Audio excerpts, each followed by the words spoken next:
সারা বাংলাদেশ জেগে উঠেছে।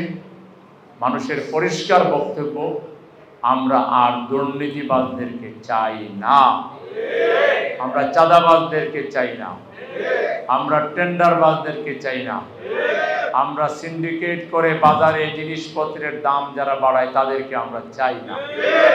সামান্য বসা নিয়ে মারামারি করে, প্যাকেট নিয়ে মারামারি করে, বক্তৃতা নিয়ে মারামারি করে, কার নাম আগে আসলো কার নাম পরে আসলো এটা নিয়ে মারামারি করে, নিজ দলের লোকদেরকে মেরে ফেলে এইসব ছোটোখাটো কারণে এই ধরনের ভঙ্গুর এবং যারা নিজ দলের উপরে শৃঙ্খলা প্রতিষ্ঠা করতে পারে না, বিশৃঙ্খল কোনো দলের হাতে, কোনো শক্তির হাতে বাংলাদেশের মানুষ জুলাই বিপ্লবোত্তর তাদের পতাকা তুলে দিতে পারে না।